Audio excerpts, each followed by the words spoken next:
guns and money. Dad, get me out of there. Carlo, today my guest is, I hope I'm pronouncing the name right, Mark W.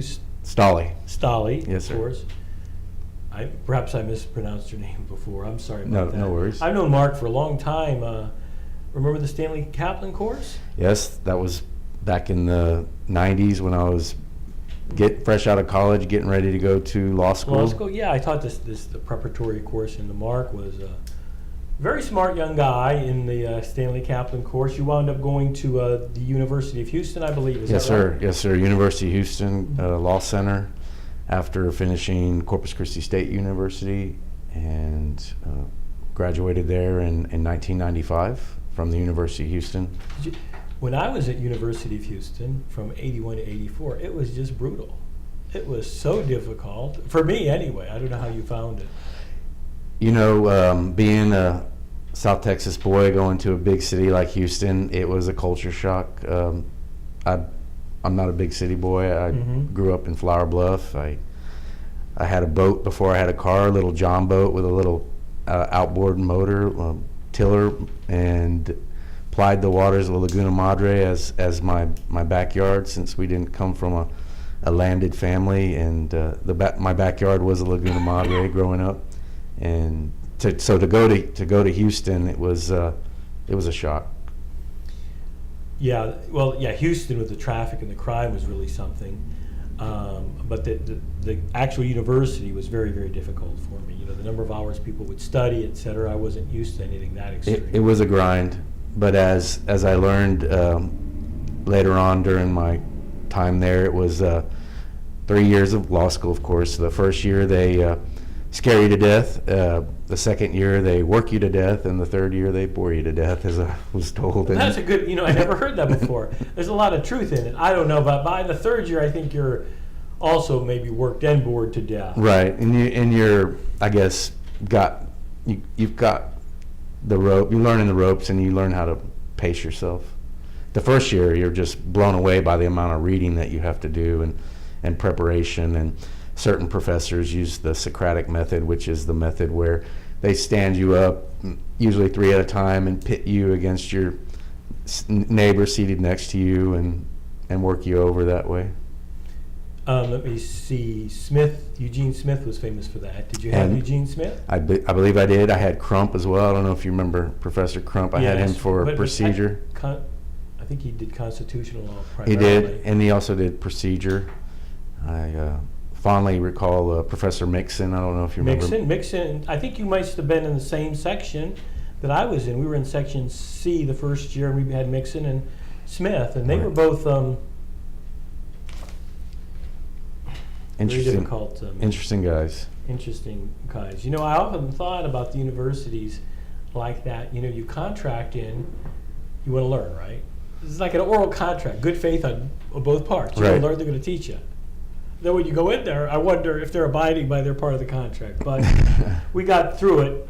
Interestingly enough, of course, you're running for the 148th District Court judge now. 148th District Court in the Republican primary. Republican primary. And who are your opponents? Is the incumbent Judge Guy Williams? Guy Williams is the incumbent, and I announced August the 14th, and about a week later, Jeff Rank announced, and then here recently, Bill Kelly announced. Oh, it's a free-for-all now. It has turned into a contest of many different people. Interesting. And you probably don't. I don't think that you have, based on my limited experience of what's going on, I don't think that you have any political experience. So I am, for the most part, apolitical. I was generally just working as a trial attorney and starting off at the county attorney's office, Nueces County attorney's office. Then left after 2.5 years and went to the district attorney's office.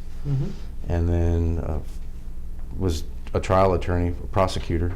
Left there in 2001, and since then I have been in private practice. I got 3 kids. I'm married, been married 18 years, 2 kids in college, so I was focusing on, getting them through school and paying taxes every quarter. So you were with a county attorney's office for 2.5 years. Was that under Carlos Valdez? Yes, I started out with Carl Lewis, the late Carl Lewis, rest in peace. He was a good guy, a good lawyer, and then it was Carlos Valdez. Okay, and the DA's office, you were there how long? 2.5 years. 2.5 years.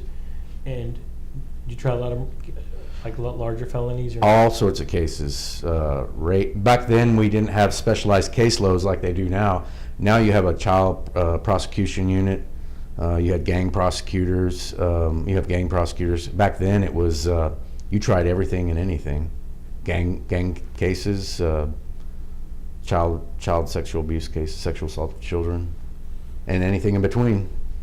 Yeah, those cases are difficult for the defense attorneys now. They're difficult for everybody. No matter what no matter the outcome in those types of cases, when you win, you don't really. It doesn't feel like a win, just because of the nature and circumstances particularly as a prosecutor. When you would successfully convict somebody, you still had that nagging sense of unease about you're dealing with a child victim, and a lot of times it's whatever sentence the person got, it's still a life sentence to the child because they got to deal with it.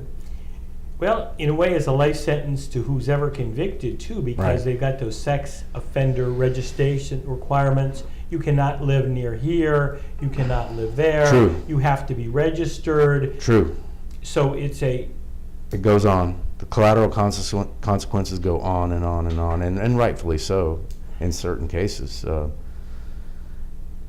They're just, like you said, they're tough cases.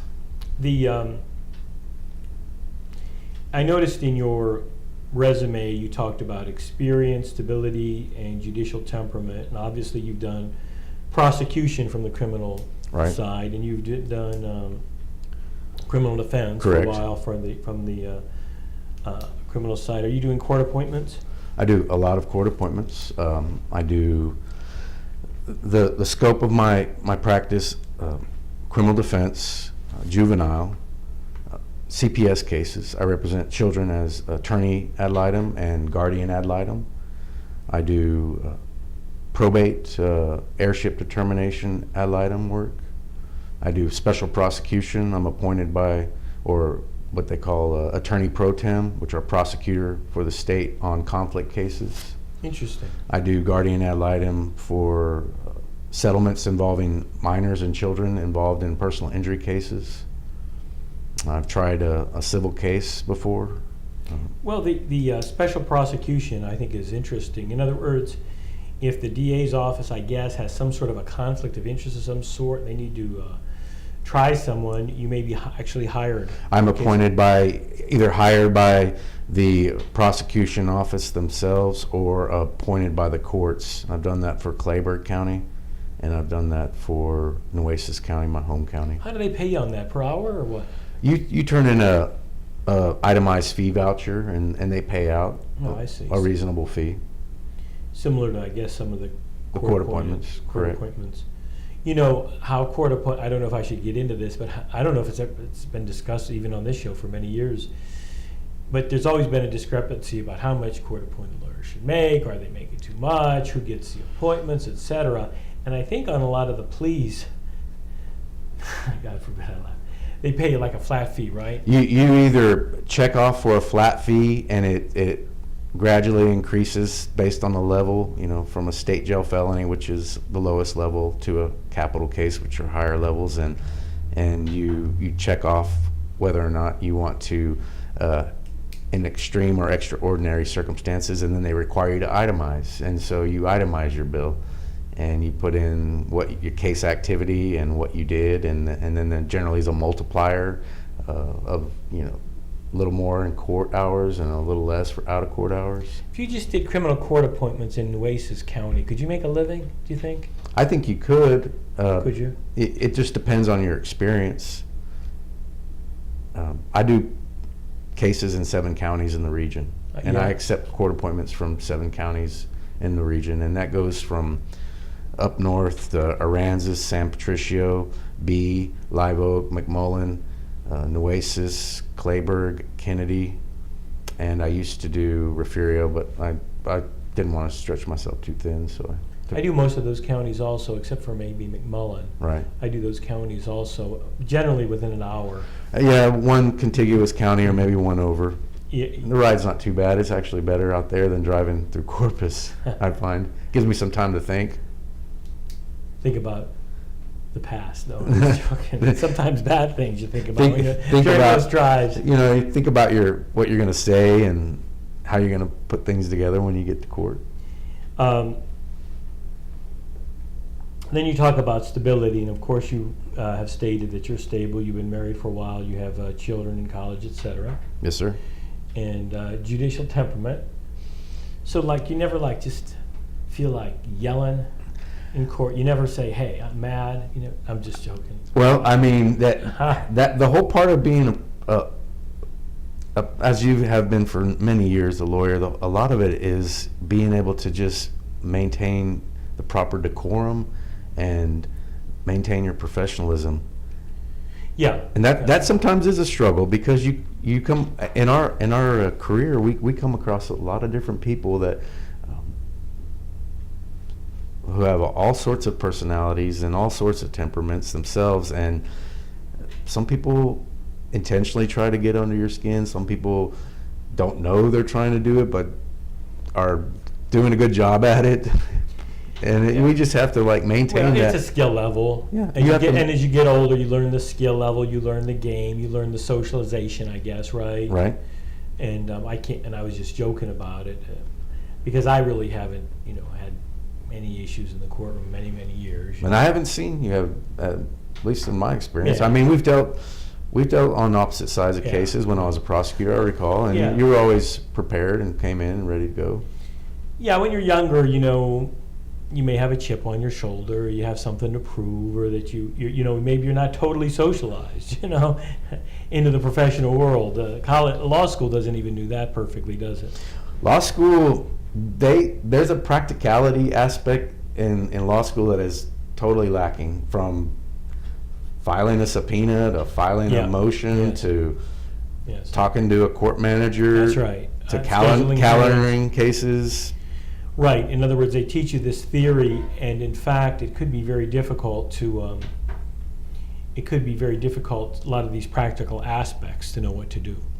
That is the learning curve, I think, when you get out of law school and you get your bar card and you hang out your shingle if you go on your own, and you go out and you try to figure these things out. Where to go, where to file things.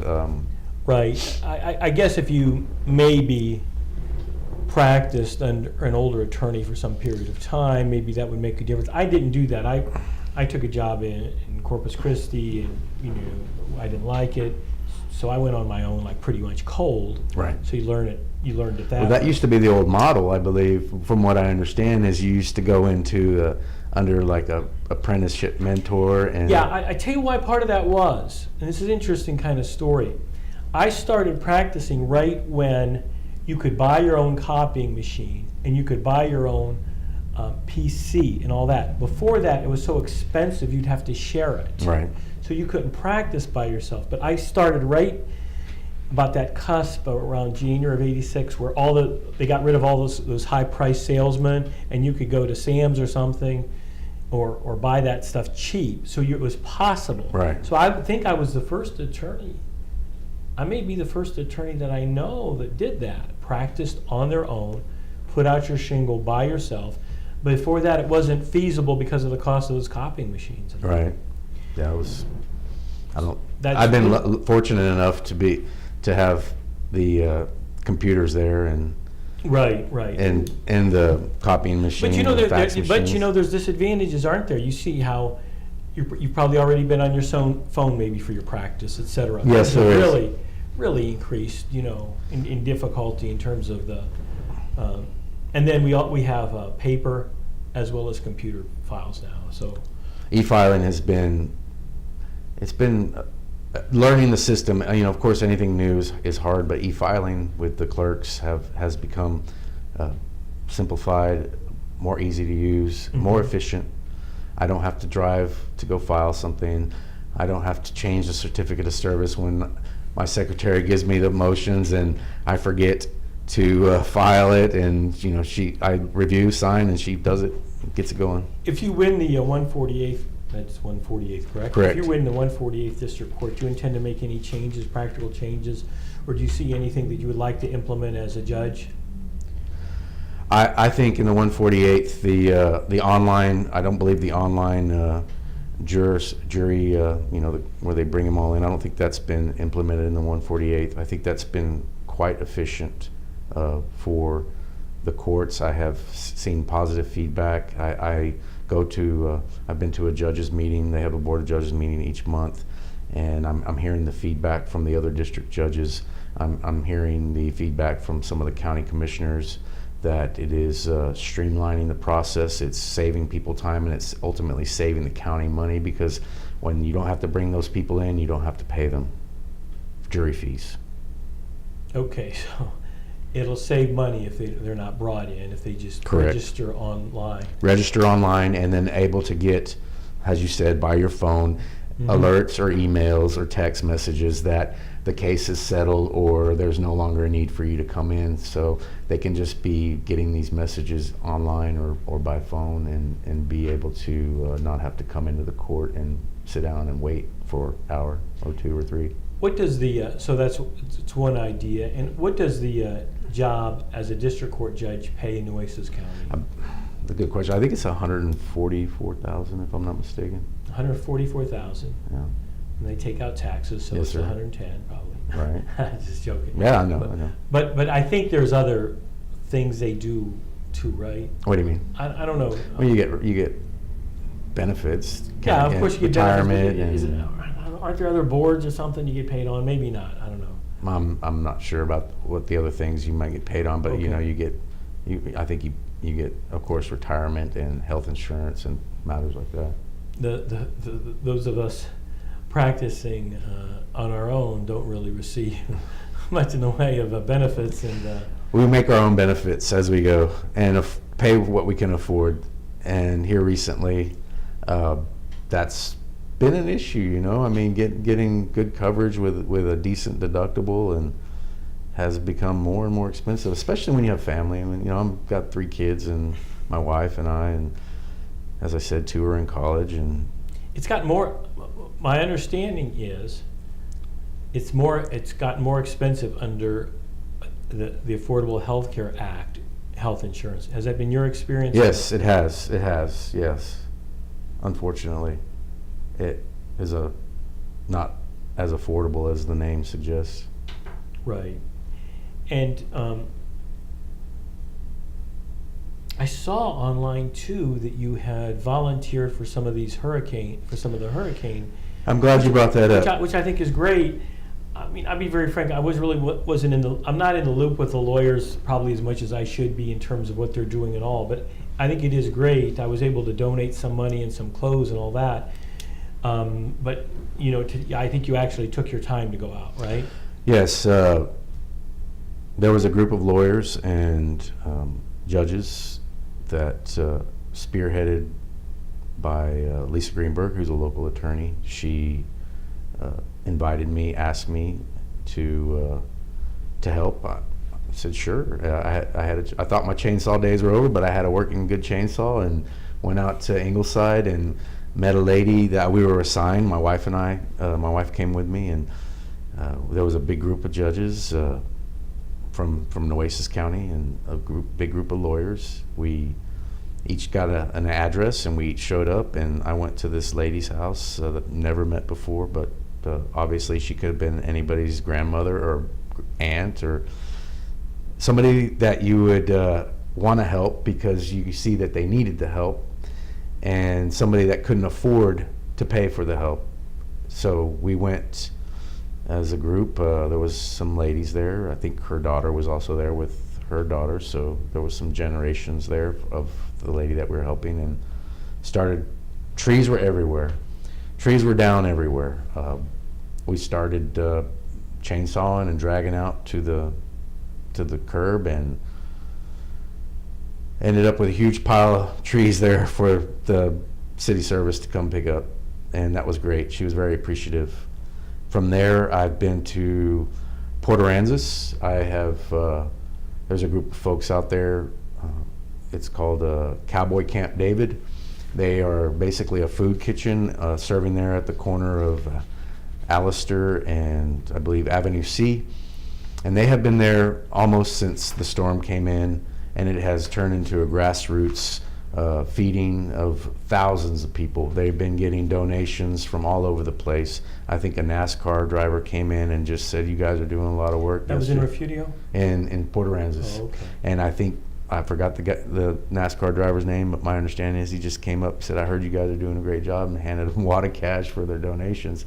And they just keep on going. I was there working the pit and just looking over my shoulder at the line, and there were all walks of life coming through that line, all different types of people, linemen, first responders, locals, demo guys, everybody just needing either water or food. And it was great to see. They were making some great stuff. You know, of course, a lot of seafood out there in Port Aransas. A lot of shrimp were being stir fried, a lot of barbecue. It was a great thing. From there, I've been to Padre Island. North Padre Watch is a nonprofit organization there at the Pelican. They are a distribution center. I was just on my way over here. I drove by. I saw 2 semi trucks there. I looked on their Facebook. Sure enough, they had a food bank from San Antonio was there. They were unloading. They had veterans there. They had a veterans group helping to unload these trucks. I was there yesterday, moving water around. The goods come in, and the goods go out to the outlying counties and communities. I'm going to ask you a question we never hear asked. You said it's all walks of life. So, is there anybody starving in Port A or Refugio? Is it convenience? You see what I'm saying? It's a bit of both, because you have people that lost everything, and you have people coming in that are helping people through their work, and it's getting better now because they're getting electricity and they're getting their water back. But during the first couple of weeks after the storm, I don't know if you've been through Port Aransas here after the storm. I haven't. I went through Rockport, etc. But I haven't been to Port A. I went through Rockport last week on some CPS cases, and it is every bit as bad as Rockport. It is devastation beyond compare. And being so close, it's actually very, very personal. When I have friends that work out there. I have friends that are boat captains in the charter boat industry. And my son was a deckhand out there, my 18-year-old son. So we have a lot of connection to Port Aransas, and we live on the island out there, and it's just 30 minutes away. And for us on the south end, where we were, compared to them, it's like night and day. I lost a fence, some few shingles, and then I go over there, and people have lost everything. And then you have all these workers, all these linemen, all these first responders coming in. There was no infrastructure. Restaurants that were there, blown down. If there was a restaurant, well, they don't have power.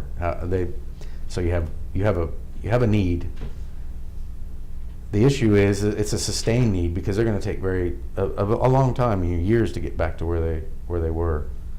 And so a lot of times you get people coming in initially, and then that kind of dries up. So I would encourage people to go out there to help. Again, this is Mark Stolley. He's the candidate for the 148th in the Republican ticket. On the Republican ticket. I don't know if there's going to be any Democratic opponents or not. I'm sure there will. I mean, it's... Because it is what it is. I think there's some degree of controversy right now with the sitting 148th District Court judge. He's been on the Public Access Mike show before. All right. We're talking about...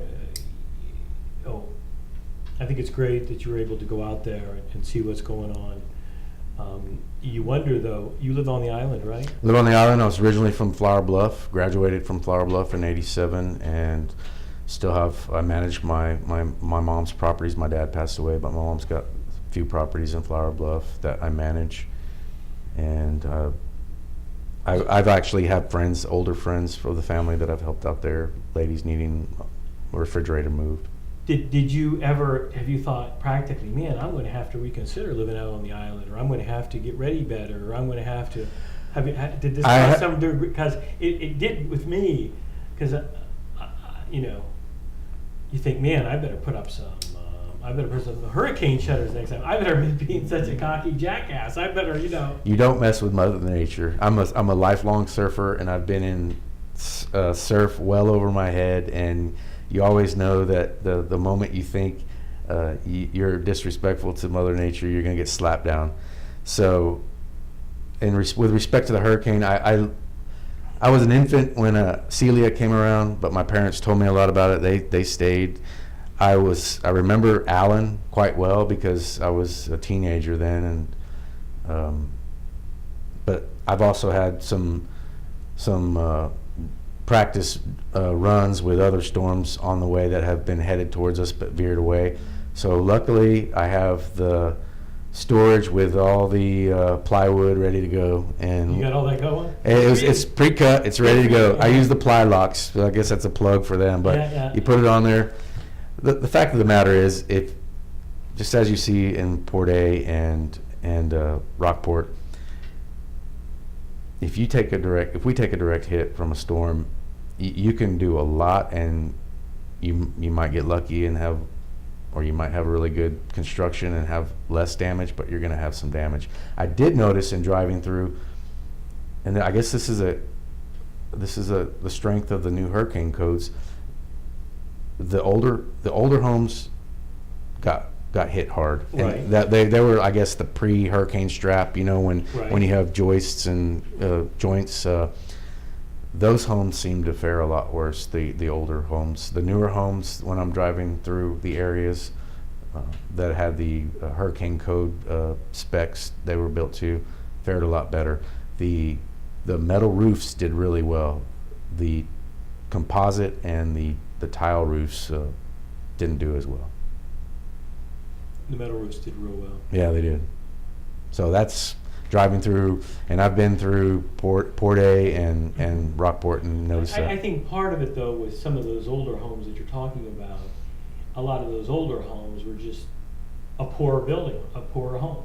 Right. A smaller, less substantial home. And I'm not saying it's not as a result of the building codes, but you know, the common homes that we have in Corpus Christi, what do they call them, shotgun houses? And right. That, you know, they're just not as well built. They were built for poorer people, and they didn't fare as well. Let's go back to the law for a second. Yes, sir. So what was the last case you tried? What did you try? I tried attempted capital murder. Travis McGill was the person. He was accused of shooting 2 CCP police officers doing a traffic stop there at Everhart and Congressional. Oh yeah, that wasn't too far from my house. It was. And he had extreme. I'm sorry. Go ahead. I just thought he had extreme emotional problems, right? He had some issues. It was a tough case. I mean, what was the verdict? He was found guilty. But look, I'm not bringing that up because I didn't even know about that case specifically, because you know, we try the cases that we get, and every criminal defense lawyer, if you're trying your cases, you're going to lose cases. We know that. You know, that was a high-profile case. It was a court appointment. I don't, you know, there's some attorneys out there that select or will not accept cases. I don't pick and choose. I feel like people ask me, Mark, how do you represent somebody on these types of cases? And I look at him and I say, you have the great state of Texas with all the instrumentalities of the state, their investigators, their police officers, their labs, their crime labs, their expert witnesses. You have one person accused, and you have the great state of Texas accusing them. That person is entitled by the Constitution, by law, and by just moral right to have somebody in their corner to help them, to defend them. You tell them all that stuff, Mark?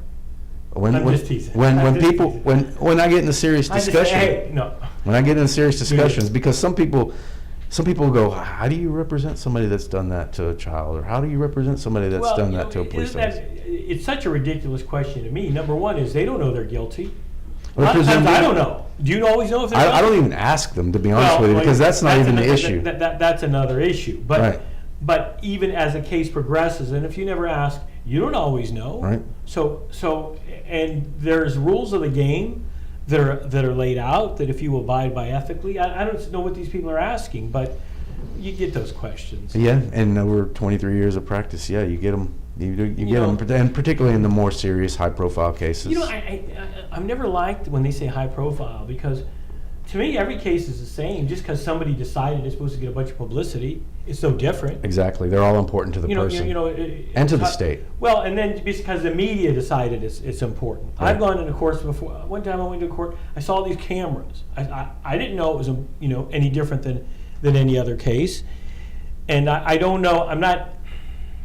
I think I'm editorializing, and this is supposed to be your voice, but I think there's a political or a little bit of social activism by the media when they're presenting what they think is an important case. True. It's not always true objective factors. You know what I'm saying? I agree. So that's I find, the rightfully so in many aspects, the issue of domestic violence and crimes against children. I think that when there's a strong sentence, a strong verdict, that is something that awareness of such may, in the end, have somebody think twice about doing something like that because of what they learned in the media. I mean, and if it can help one person or one a potential victim, then perhaps it might be worth it. And you're assuming though that it could detract other people from committing those crimes. Correct. Based up. I don't know. I'm not disagreeing, but I'm not certain that is verifiable. But it may be more of the perception and awareness as opposed to the reality. Because if the, like they have every year, blue light during the holidays and things like that, and they publicize it, they're going to be pulling people over for DWI. Does it necessarily reduce the DWI? Maybe, I don't know, but does it get people thinking who've been drinking, or perhaps before they started drinking? That's a little bit, I could agree that may have more effectiveness than in trying to promote how bad it is. Obviously, we know it's very bad when somebody does something to a child or somebody underage. But I mean, it's well noted by these people. They know the kind of sentences that are out there now. I think they know the kind of offenses, and I think they're acting largely unconsciously, because if it was conscious in any way, if it was conscious, they would not take a chance at life in prison for one sexual act. True. I wouldn't think, right? Who knows what goes through that? So that last case was interesting regarding that trial. And he did shoot 2 officers, is that correct? Correct. Two officers, and it was on dash cam video, so it was one of those ones where Now that's something new that, and I interrupted you, but about all this video stuff. When we started, you were too, and you started practicing, we didn't have to look at hours and hours worth of these videos. And you're right when you say hours and hours, because when the emergency came over, 911, I had dash cam video from 20, 30 different cars as they converged on that area, so you were getting vantage points of different, and not only that, the defendant in that case Mr. McGill jumped into the police cruiser, or it wasn't a cruiser, it was the SUV, so you had that vantage point of him driving off after he jumped into that vehicle and sped away as bullets were flying and blowing the glass out in front of him. And then you had the vantage point of the officer, the second responding officer who pulled up behind him, and then you had vantage points of all the other officers converging on the scene. It was an incredible case. Did they show all these videos? They showed a number of them. And it's almost like it's in my vision. I say, well, look, we'll just show the video and then let the jury decide. I'm saying, I tried against the then elected district attorney Mark Skirka. Mm-hmm. So it was a astonishing case. It was a challenging case. Skirka had the qualifications, and there were issues, I guess, in running the office and this and that, but in terms of pure qualifications, I tried cases years and years ago against Skirka, and he knew the technical aspects, and he was, he Trial attorney. Yeah, he's effective trial attorney. I used to say he was the best trial attorney. One time I said he was the best trial attorney I ever tried a case against, Mark. So, how do you like, now have you been defending DWIs lately? I have a number of them in the case file. I have a number too, but I don't get to trial on them very often well, for some reason. They have, from the vantage point of a defense attorney, they have instituted pretrial diversions, which are contracts between that's right. between the clients and the prosecuting authority, the DA's office. So a lot of those cases get resolved. Statistically, 9 out of 10 cases, no matter what kind, get resolved without a trial. And the DWIs fall right within that. And now that we have pretrial diversion agreements where people are on basically the same type of conditions that they would be on regular probation, but without the conviction, a lot of people are going that way to take care of their cases. Great. Again, this is Mark Stolley. He's candidate for the 148th District Court. When's the election? The primary is in March. Primaries in March, and then you'll have another election. So tell me about what you're doing. What are you doing to raise money? How's that work? You're saying, well, look, I'm going to have sell barbecue plates and have balloons. Well, teasing. What I felt it would be, and I announced the 14th of August, and then I felt it would be insulting and not right to be asking people for money during these times with Harvey, because they're the destruction and the type of issues that these people were facing and going through, and I didn't want to offend people's sensibilities, and of course they're having to pay money to take care of deductibles and things like that. So, but in terms of fundraising, I will in the near future, I'll have functions like I've been thinking of B&J's Pizza. People like pizza.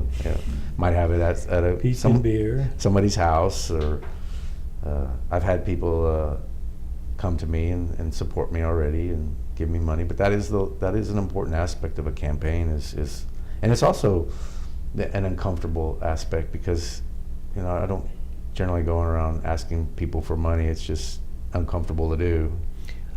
I think it's very uncomfortable if you're a professional and you're not in sales or whatever. Right. And obviously you probably learned some skill level in trying to get retainers from your clients, money Right. from your clients, but it's totally different. It's a lot different. When you get retainers from people that are hiring you, it's because it's a quid pro. It's a something for something. You're giving them you're giving them a service. Yeah. When you're asking for money for a campaign, it's not the same, because it's just not the same. No, and there's some degree of debate about whether or not these judicial races should be political, whether or not they should be nonpartisan, whether or not that is, should you run as a Republican or should you run as a Democrat, et cetera. There's some debate about that. Yes, there is. Right now, the Republican, I don't know if you probably remember, when the Democrats basically held all the judicial positions. Yes, and that Nueces County, Clayburgh County, it kind of forms the eastern flank of the line between. It's kind of like a shatter belt. It kind of moves. It's been moving in favor of the Republicans in the last few election cycles.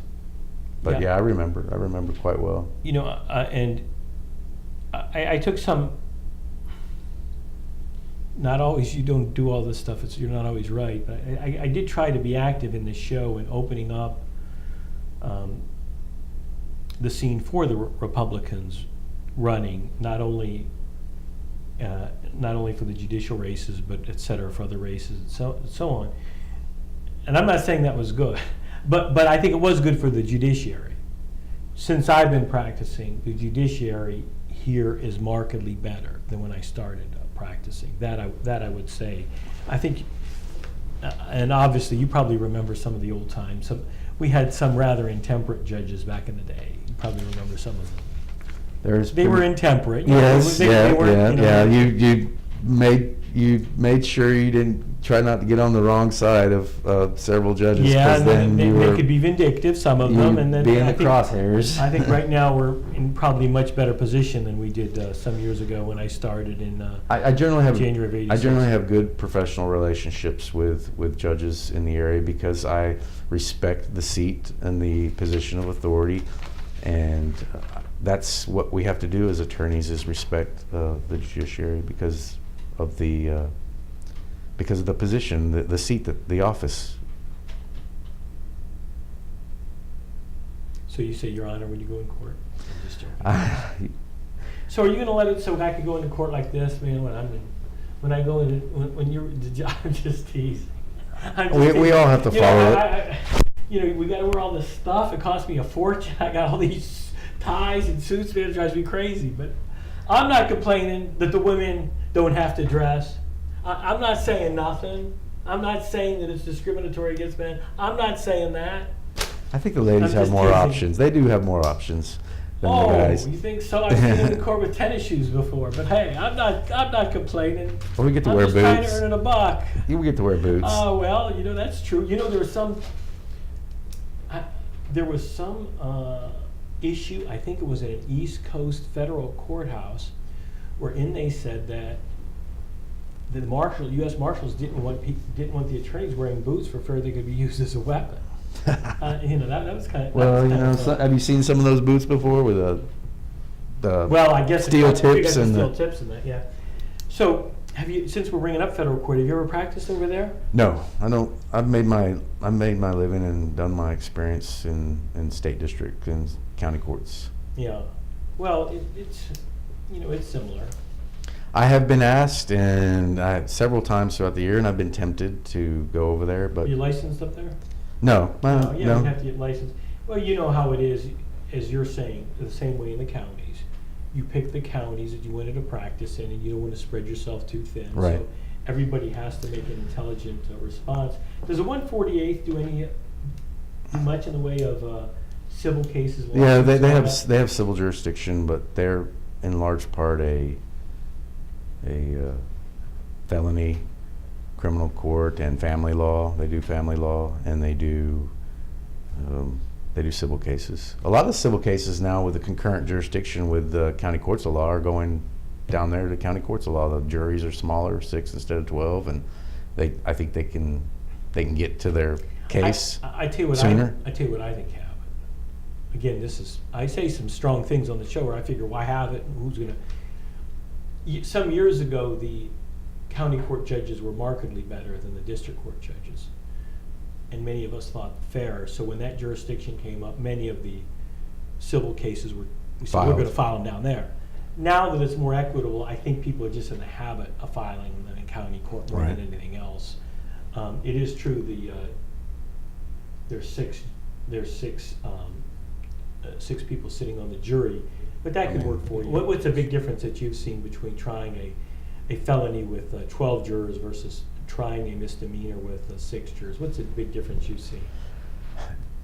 I guess the time aspect with picking the jury and the panels and the harder feelings and the harder issues and the stronger biases or prejudice that people have, which they naturally should have in different types of cases, but busting panels, you bust panels a lot in what we call kid cases, which are crimes against children. You bust panels again a lot with intoxication, manslaughters, and assault type cases. Whereas when you're downstairs in the misdemeanor, I'm not trying to belittle that because it is important, but I just think because of the punishment range being maximum of 1 year on a misdemeanor case, that and only having to pick 6 instead of 12, and only having 3 strikes instead of 10 strikes, preemptory strikes of prospective witnesses or jurors, excuse me. I just think it's a little more efficient and less time consuming. And by busting a panel, what do you mean?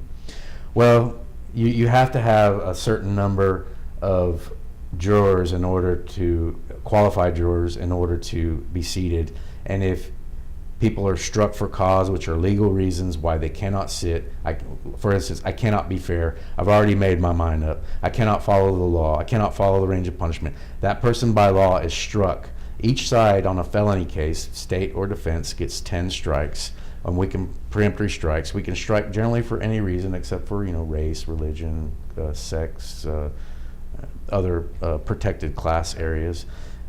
But if you go through enough people, then sometimes you don't have enough to seat 12, and that's called busting a panel. And when you bust a panel, you basically have to start over. You excuse that whole panel, 45, 60, 80, and you have to bring in a new panel and start over again. I don't. That hasn't happened to me once. But there's a sitting judge. I won't say who it is. He's pretty smart, and they did not want to. I won't say if it's a male or female. They didn't want to try that case for whatever reason. They asked the question, brilliant, and they got a lot of people eliminated. And I've seen they busted the panel. We had to go again. And I'll be very frank. Look, as I say, a street lawyer, my clients only have so much money. Right. I got to try that case, and I got to win it or lose it, represent them well as efficiently as possible. I can't be trying it twice. Right. If I can help it. So, I mean, that's not something I usually shoot for to break a panel, so we have to go start a jury again. Well, sometimes you get panels in there that skew towards the state if you're a defense attorney, or skew towards the defense if you're a prosecutor, and you can get that feeling that on average this is a tough group for my case, or on average this is a tough group for them, and so you might have to want to go with the flow sometimes with that group and try to get them get the whole panel busted. And you have some, like you said, one judge who was brilliant in terms of not wanting to try the case and busted the panel. You have some that are brilliant in saving panels by getting them out there and getting them brought up and asking them the appropriate question to get them back on track to. I forgot the term that they use because it's rehabilitate. Rehabilitate. There you go. Rehabilitate the person, the prospective juror, and then you're faced with the choice of, do I strike this person, or do I just strike the other person? Because I know kind of this person was saved, and if it's a person that was saved who was leaning against you, and they were rehabilitated, and they say the magic words, I can be fair and I can follow the law, then you're stuck with that decision of using one of the strikes on them. You practice in these different counties. And the jury, the demographics for the different counties somewhat different, isn't it? Yeah, you go to the rural counties. You go to B County, and of course they got the TDCJ, the prison unit there, and they got the Garza units there. And I've never tried a case up there, but well, you have a lot of people from the prison unit there. That's interesting. Yeah, that makes sense. Sure. Yeah, you get a lot of people. I hear Rockport's a real. I've never tried a criminal case in Aransas County, but I hear they're a tough sell. They are too. They're a conservative group. A lot of retirees. From my perspective, the people that throw away the jury summons or don't show up from a defense attorney's perspective, criminal defense attorney's perspective, are generally the ones you want there. The ones that stay in bed, or the ones that stayed out too late that night, mm-hmm. and then don't show up. And they're the ones that I would think that the state wouldn't want. So they don't really care. Hey, I don't really see much of enforcement of people that don't show up for jury summons here in the county. And I wonder. I think just Judge Watts had tried a couple times, right, I think, to bring people in. I just don't see it. And you disagree with it. And you're a judge, you're going to hold everybody in contempt that doesn't come in. No. Threaten them with jail. No, I just think it's the basis of our. You're going to jail, buddy. It's the basis of our nation. It's mm-hmm. our civic duty, and so. Do you serve on a jury? I get struck. Last time I went, I couldn't do it. I had 3 hearings that were set for months in advance, right. security hearings, and they did agree to let me go. Right. I've gotten as far as what do you call in the perspective? Yeah. I've got that far. The veneer panel. Yeah. I've gotten there, and of course, you sit there, and it's a criminal case, and either the prosecutor don't like you because you're a defense attorney, or the state don't like, or the defendant don't like you because you're a prosecutor. I've been both. So it just depends. At the time, at the time, I think I was on my own. So of course the prosecutor's thinking, we got a defense attorney here, and you don't make it, or you don't get reached. If you're at the back, you don't get reached a lot of times because they've already got their first 12 that are qualified. You know, it's interesting that you're saying, that you prosecuted, now you're doing defense work. There are people that did that, and they were such jackasses as prosecutors. And then they become defense attorneys. They want to be one of the guys. They say, hey, look, I don't want to hear it, man. You're not one of the guys. You're a pretty big jackass. And then I've seen, there's one prosecutor, he's older now, and he was pretty nice guy as a prosecutor, and just as adamant as a defense attorney as he was a prosecutor. But and then I've seen prosecutors, you probably may know a couple of people I'm talking about, their heart really never left prosecution. They're doing defense work, but I don't think their heart ever really left prosecuting. Well, you have to, even though we're a city of hundreds of thousands, you have the legal community is generally pretty small, and then of course the subsections of the different types of areas of law, and you have to take the long view. You really do. You have to realize that you're going to see these people every day, sometimes multiple times a day. Right. And if you're unreasonable or unprofessional, that's how they're going to remember you. Well, especially in these small counties, I was speaking to a prosecutor in one of these small counties, and I was saying, attorneys have such reputations as being liars, right? They say we're liars. I said, we were talking about a case I tried against him. I said, if I lie to you once, you'll never believe me. You'll never believe me. Might tell the judge. You'll tell the DA you're working under. Right. I'm ruined over there. Right. And in Nueces County, very similarly, I lie to a couple prosecutors. They say Carlo lies, don't believe him. Watch him. The judges hear of it. I got nothing but problems. Right. So at least, I can't say for Houston. Houston may be a markedly different situation. But in this area, in our surrounding counties, you don't want to be out there doing lying and unethical things. You might find yourself kind of in a blackballed situation. You will quickly. You will very quickly, because it will not only affect you on that day and your client, but it'll affect every other client you try to represent, either in that court or against that prosecutor. You will find a lot of doors opening if you are consistent and honorable and have integrity. You will find a lot of doors opening as an attorney, and you will find a lot less resistance to just getting basic things from people. A lot of our stuff is building foundation. You got to build your house, and you build a house on a criminal case by getting the discovery, by talking with a prosecutor. And if you're one of those attorneys that they don't trust, then you will find yourself having trouble building the foundation of that house in defending that person. And that comes from just getting police reports or witness statements. They put you on the back burner. They give it to you at the very end. They won't let you look at their file. It's telling when a prosecutor will say, go ahead and fill out the paperwork for me and just let me see it when you're done, or go ahead and take the file and look at it. And I have that. Fortunately, I have the reputation where a number of prosecutors will do that. They will let me look at what they have. They're not worried that I'm going to secrete something or. Well, under the Morton Act, it's that law that was passed, and the prosecutor basically has the burden. Yes. Of giving you the it's mandatory language. It shall, but. I got to admit, I'm not really a Republican, and though I have voted Republican before, I was very proud of the Texas legislature for passing that law. I thought it was magnificent. It took a very extreme case for people to realize what could happen and what has happened and what has been happening in some areas. And we had our own issues here. I was on the news with Channel 6, the NBC affiliate here, along with a couple of other attorneys, because under the old administration, I would be in the middle of the trial and be cross-examining the detective about the absence or the fact that a piece of evidence wasn't there. I think in this case it was a 911 call, and the detective was like, "What are you talking about? There was a 911 call. I turned it in."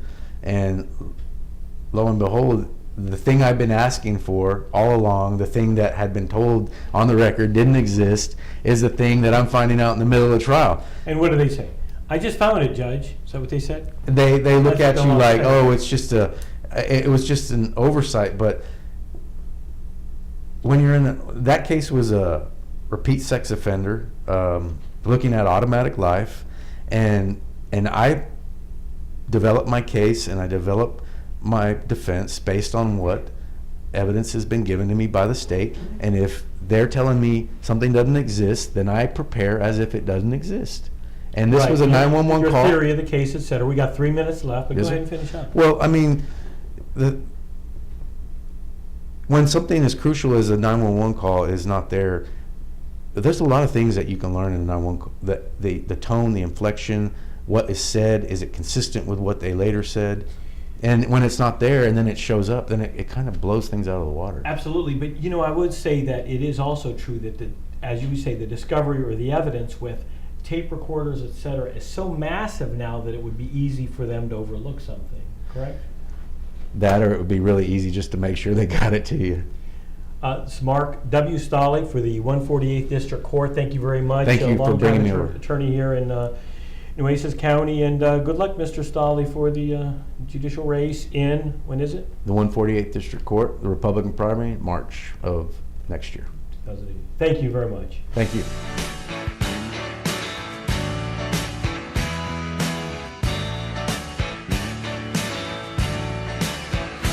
I was gambling in Havana.